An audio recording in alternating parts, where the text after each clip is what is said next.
Yeah, it's really cool to see everyone. I don't know if I want to say taking it more seriously, but like practicing more, and you would expect Well, that there's a reason because to now, yeah. yeah, like Demi was mentioning it as well. Like he was very demotivated the first time the DreamHack qualifiers were rescheduled and pushed back because of COVID, right? And we weren't even sure what was going to happen. And then finally, ESL, they announced how they've restructured everything, and now we finally do have those DreamHack qualifiers. They are this weekend, and we will be seeing all of these players again competing to try and qualify. And it's pretty exciting because there's a lot more money on the line, not necessarily for the qualifiers, but for Challenger, which is what they qualify for, where Exactly. top 16 players, the prize pool is like $17,000 USD. Wait, 17,000 USD? Wait. Yeah. Okay, that's quite a bit. That's quite a bit. I'm It's hoping pretty it's huge. yeah, I'm hoping the distribution on that isn't too top heavy. It's kind of top heavy, but top 16 do get paid. It's what you kind of have to expect. It is a qualifier. Yeah. But yeah, I mean, contrast that to just a year ago, where the WCS qualifiers, it was only top 2 or top 3 that get paid, something along those lines. Yeah, I think it was top 4, but I think the prize pool was like 10K. I think it was basically almost half of what it is now. As well, yeah. Yeah, so it's cool to see. It's cool to see ESL investing more into Challenger, which is basically helping foster these more local regional scenes. Exactly. This is how you I mean, it's basically what you said. It's basically how you take take a weaker scene and just strengthen it. Yeah. And it's sustainability. And speaking of sustainability, this is the map that is the most sustainable, which is the reason why it was named Eternal Empire LE, and also the reason why it is staying in the map pool come tomorrow. Here we are going to be in the bottom left-hand corner of the map, spotting in the bottom left-hand corner of the map. It is going to be a blue probe. He is the Assistant Deputy Director President, acting in Vice Chief. 2 stats. Representing Legacy Esports all the way from the land of Melbourne. We have Probu. And spawning in the top right-hand corner of Eternal Empire LE, we have the Indian Zerg player representing Downfall Gaming. It is Demi.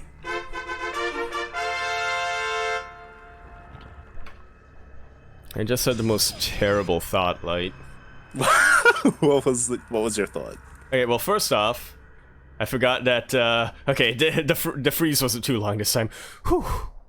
I forgot that following a Overlord freezes the game. But my second thought, what if we get Probe, we get Jim Rising, and then we get Chicken Man, and we have them all do a 24-hour cosplay stream? I was trying to think of how these guys were connected, and then towards the end, I was like, oh, I get it. I mean, we were talking about it earlier, right? Like, there's been the caster invitational. Maybe we should have like a cosplay tournament. Invitational. Yes, I'm in for it. I'm sure Livy B would want to get in on that as well. She's done cosplays before. Yeah, why not?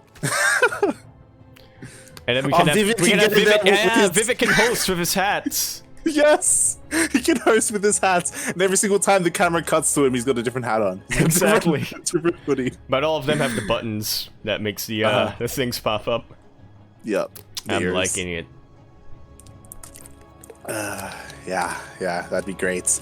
As you know, we do get this game underway. We were talking about it earlier, where Probe, he is one more to go for, like this kind of standard Stargate opener. That's kind of his bread and butter. Yeah, Probe, definitely a very versatile player. We do see him throw off a variety of different openers, but when it comes down to it, his preferred choice is always going to be the Stargate, and gonna go for the Oracle once again. Now, one thing to keep in mind about Probe is, unlike whatchamacallit, unlike Pez from the previous series we casted, Probe likes to go in with his first Oracle immediately. He's not going to get a lot of damage done. He will still wait for his follow-up Oracle, but yeah, he uses his Oracle almost like an Overlord. He wants to get that scouting information as quick as he can. Oh, and the Ling actually spots the Oracle as it moves out across the map. Nicely done there by Demi. He does spot that without an Overlord diving in. That's actually pretty impressive. And yeah, we do see him throwing down spores. He did see it with his own eyes. That's something we always worry, that maybe they saw it but they didn't actually see it. But yeah, you know, he's prepared. He's ready. I feel personally attacked by that last statement, but yeah, moving on. We do see a Twilight Council coming out for a follow-up from Probe, and I mean, refresh my memory, Light, but Probe typically doesn't go for Twilight after Stargate. If I'm not, usually he goes for Robo after Stargate. Am I wrong? Yeah. That's the more standard response, Glaive. and ooh, yeah, It's we do Glaives. see. Yes, we do see this sometimes. We've seen this in the Latin American tournaments as well. Glaive follow-up after the Stargate, and it's a little bit unexpected, right? Like, if you spot Stargate, then Definitely. you kind of don't... Yeah. So Demi, he has to be able to spot this. Otherwise, oh boy, the Predator.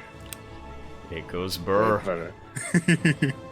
Yeah, it is something that does happen quite a bit in the Latin American scene, but this is something that I would say is new for Oceania.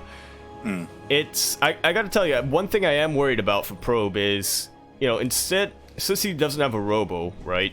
Is he just gonna? Is he just not gonna warp in on the other side of the map? No, Is he not gonna fully? Is this just gonna be a harass that isn't really committed? Yo, he's gonna march across the map. He's just gonna waddle along, you know, just go for it. So we'll see how much damage Probe can get done. As Demi, he did spot all of the adepts. I don't know if that's too much of a tell though, because you can do adept harass without glaives. So we'll see as the Roach Warren does finish up for Demi. He does have a bunch of Lings, but Lings aren't necessarily ideal against this composition. Especially, yeah, they're not ideal versus adepts, and especially not when you throw in a couple of oracles into the mix. Is this basically the Terran equivalent of going in with Hellbats and Banshees? Pretty much. And we'll see what he can get done. You know, he does fake out the shade. There are a lot of Lings here, and that's actually an insane amount of Lings. That may be enough if he gets a good enough surround to clear out this army. And I can't imagine Probe commits to any of these shades. Yeah, I'm just watching the minimap now, just trying to see what these oracles are gonna do. For the time being, Probe is playing it out a little bit more cautiously with his oracles. I was imagining maybe like a stasis ward or some pulsar beams, or even just a reveal, just to clear some of this creep. But yeah, it looks like Probe is just looking to build up his energy, build up his forces really, and I guess just do a bit of a contain if you can't really get damage done. Yeah, it's a quote-unquote contain, and we'll see how much value he can get with these adepts, because what they did was they forced Demi to overreact and make an insane amount of Lings, and because of that, we do see that he was forced to skip out on workers, and Probe is actually ahead in the worker count. And that's kind of the downside to Zerg, is that if you choose to make army, then you forego your economy. So, nicely done, he was able to inadvertently get ahead. Did Probe just see a Spire there? Yeah. He did. Okay. Right at the last second. And yeah, this does also, yeah, to go ahead, to go off on your point there, Light, about the workers' advantage, this does also allow Probe to just tech up as quickly as he can. We see him now chronoing. Okay, the chrono boost has run out, but yeah, he's getting his +1, he's getting the Templar Archives behind this, just building up his immortal count as much as he can. Eventually gonna go for a bit of a Soul Train, but instead of Socrates, it's gonna be Chargelets? Or Chargeless Zealots? Yeah, we'll see what kind of upgrade he gets next on his Twilight Council. And yeah, he's setting up very nicely defensively. There are so many stasis wards at home. Meanwhile, these adepts, again, they're just here to, you know, to just posture out on the map, to deny creep, to, you know, force Demi to create an army. And it does look like it'll finally get cleaned up, which is nice. And now it is Demi's opportunity to try and regain map control. Yeah, did pay the price for that in the link count, though. That's 33. Yeah, definitely. And again, it was so important that Probe, he was able to scout the Spire, so he's already started Phoenix production. He already has his second Stargate on the way as well. Nicely done. Kind of like what we saw in the first series of the Daylight, but yeah, just a little bit Much of a sooner. quicker response. Yeah, much sooner. Yeah, and it's so important. By the time the Mulists were attacking on the side of Pez, he had still only had one Stargate producing Phoenixes. So Probe, he's going to have a much larger Phoenix count to be able to deal with those those Mulists. And oh, nice, Demi does catch the Zealot run by. Yeah, I didn't really point it out, but there's a bit of a spotter zealot, and if you'll recall, like last week, this is actually what Probe utilized to bring him back from that unwinnable game. It was just he sent chargelets to take the long way around from that angle of the map. So Demi has learned his lesson. He will not be falling for that twice. Demi is now just posturing. The wall is still a wall. Is it? Is it? It is, but the Stalker does go down. The main army does come in here to sandwich this. The Phoenixes aren't really high in numbers. They're doing a pretty good job, but the Archons are trying to get in. They cannot get in. They are massive units. They just cannot squeeze through that, and there isn't a recall available, as Probe did utilize it to get those charges earlier. 9 probes have gone down here for Probe. Now these Phoenixes are in a little bit of a trouble, but they do manage to kite away. Oh. Does get maybe two Phoenixes do go down, and an Oracle as well. So these Mulists are still getting damage done, diving into the mineral line. I don't know about this one, Yaku. He's kind of they're exposing a lot of these. Mutalists. That they definitely are, but they are +1, so they do a lot of There's DPS out there, and exactly. Phoenix has been picked off slowly but surely. It's just chargeless right now, as well as Archons and Immortals. Oh my god, that's one Phoenix left. It is so low, and once that goes down, what does Probe realistically have that can really contest these Mutalists? He's got a good Archon count, I'll give him that, but yeah, the thing about Mutalists is they're just so mobile. They can just kite, well, not really kite, but back away from these Archons, deal their damage elsewhere. Yeah, and Demi does it again, where he went for Spire. This time it got scattered early enough, but regardless, he's able to make magic happen with these Mutalists. And oh my god, now with the ground army, he's gonna crash it. There is a recall available once again. These chargelets already gonna be taken out. These Archons immediately gonna get surrounded. This could just be it here. Oh my god, all the Archons go down. There's just Phoenixes for Antia. The Immortals go down as well. The ground army is non-existent for Probe. Good game. Well played. Demi takes game number 1, and we were hyping this up a lot, but honestly, this game, not as close as last week. Oh yeah, especially on Eternal Empire. Like Demi, Probe, I like the moves that he was doing. Like he was looking good, like containing his opponent, getting ahead in the economy, looking solid defensively, scouting the Spire. It felt like he was making the right moves, but Demi just found the opportunity to dive in, just when Probe didn't have the anti-air that he needed. And yeah, when he was diving further into the third, I was like, whoa, Demi, are you sure about this? But yeah, there just wasn't enough there for Probe. Exactly, I was gonna point that out. He was so decisive there. Like we mentioned quite a few times, it's like, oh, I'm not sure this is the right call. This does not seem to be the right thing to do, but because Demi committed to it, it ended up being the right call. Yeah, in a split second, he saw the Phoenix count. He saw oh, you know what? There's only 2 Archons and they're pretty slow. I can just maneuver around them. I can dive in, and he did it. He executed it, and he looked so good that game. Light, who is in the lobby right now?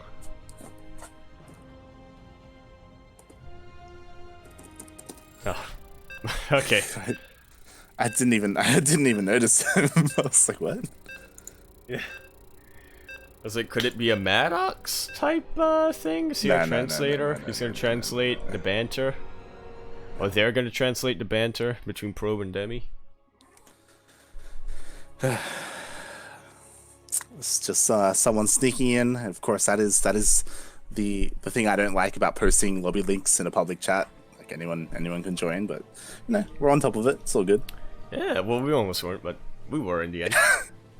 And speaking of being on top of it, you gotta be on top of your brain here, as we are gonna be loading into Everdream. LE, ideally Edle. Where in the top right hand corner map, spotting in the top right hand corner of the map, we do in fact have a blue Protoss player coming in all the way from the land of Melbourne. He is the #1 cosplay StarCraft 2 caster AU, the #1 Protoss player, and also #1 player from Australia. He is representing Legacy Esports. We have the director agent something or another. It's Probe.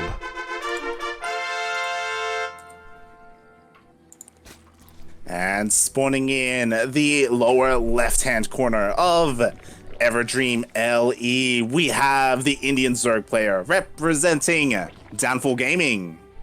It is Demi.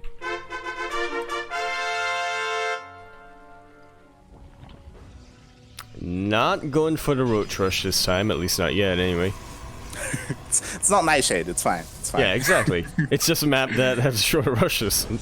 It is. And you know, there is a little bit more that you can do here. You know, there are hatcheries with that rich Vespene gas. So, you know, we've seen a couple of Zerg players take that as their natural for Roach Rushes, just so they can get that extra gas. Yeah, so, but instead Demi playing it straight up, you know, regular natural. Yeah, for the time being at any rate. And yeah, this is just shaping out so far to be a nice and standard game coming out. We'll have to see what the first tech choice is going to be from either of these players before we can come to that conclusion. But yeah, as there we have it, we do have Probe once again going for his Stargate opener. We'll see if Demi's able to scout it. An interesting thing is that Demi didn't go for an Overlord scout last game. He just happened to scout it with a Ling that was passing by. So we'll see if he goes for an Overlord scout, if he's got Lings on the map instead. Or if he just prepares for it regardless. Yeah. I mean, I wouldn't blame him, especially against a player like Probe, to just like blind spores, you know. Yeah. Yeah, but I was just keeping an eye on the production, and we have quite a few Lings on the way. We have a lot of Lings on the way. Yaku. That's what I was worried about. Oh boy. Yeah, this is not quite an all-in, but it is definitely a commitment. Demi is going to be getting this third base out, and I mean, it's almost like he's playing a ZVZ, almost. Just wants to try to deny the economy, or delay the economy of Probe or as early as he can. He is hiding his Lings.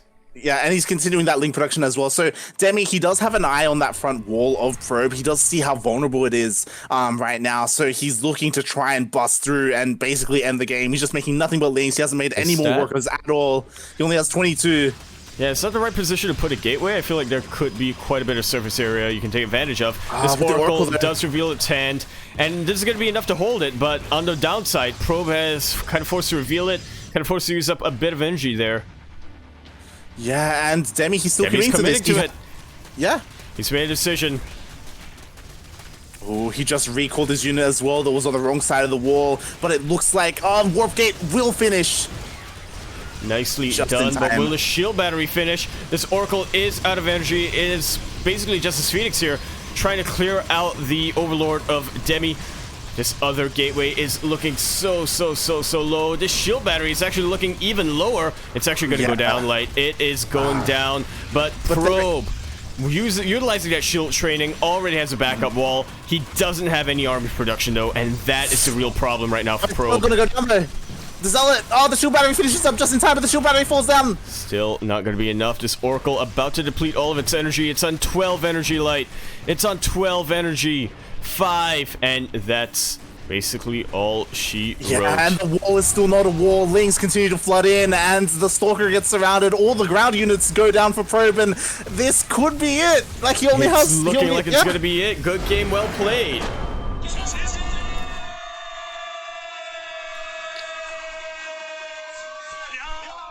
And Demi once again showing that when you're ahead in the macro game, just throw in a little bit of cheese every now and then. Gonna be taking the series 2-0 once again this week, but this time it wasn't even close.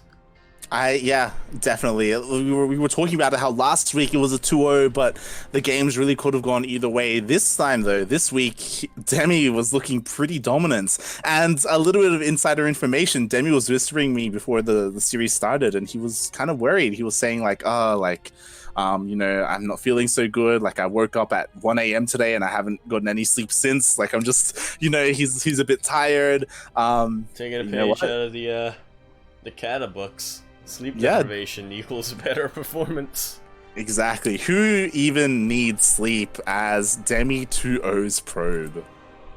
G to the G. That's probably why he's so decisive now. He's not second guessing himself. He can't afford to second guess himself. And I'm looking at the bracket right now. We already have our 2 semifinals. Do you want to take it? Do you want to go into it like who are what has happened? Okay, yeah. This just in, Miyamaika's semi-final match is ready, and I was semi-final match is ready, and I was 100% expecting Miyamaika to make it through. I was confident in that, but no, Chappie 2-1 Miyamaika. 2-1. That's gonna have to be the games that you're gonna have to look out for. Oh my god, what? What? Yeah, I mean, definitely the underdog in that particular matchup. It's 100%, yeah. Like, not to discredit Chappie too much. Like Chappie, he's you know a decent player. But in recent times, I know that he hasn't been playing StarCraft as much. You know, he does have a full-time job. So yeah, I just wasn't expecting this, but it looks like he didn't just 2-1 Miyamaika, but he 2-0 Justice Simon as well. Single-handedly taking out Vietnam tonight. He's the Vietnamese killer. Oh my god, Chappie. Just coming out strong today. Yeah, but now his skills are going to be really put to the test here, going up against the shark himself, the Grand Platypus. It's a little bit of an unfortunate team kill here. Downfall Chappie versus Downfall Demi, as it does seem like Seether and Hut, which is the other semifinals, are already in game. Yeah, I mean, that is a TVT of the ages, Seether versus Hut. That's the TVT that you want to see in this region. You know, they have already started, so I don't blame them. I don't blame them for waiting for us. We may be able to catch their series depending on how quickly the ZVZ goes, but we will be heading into Demi versus Chappie first. And in a ZVZ, if Chappie can take down Miyamaika, then there's no reason for him not to be able to take down Demi. I'm just curious. I wonder right now if so we were talking about this earlier. We were talking about this earlier about Max Angel, right? And how there was this moment where Max he had to basically get the advice of like Joker, of like a madman, to try and figure out like how to catch like the new criminal. Like is Demi, do you think he's like messaging me and Micah right now? He's like, look, we've had our differences. like we have this rivalry going on, we go back and forth, but I'm gonna need your help. I need you to find out what Chappie did. What did he do? How did he do this to you? Never thought I'd be fighting side by side to a cheeser. How about fighting side by side with a friend?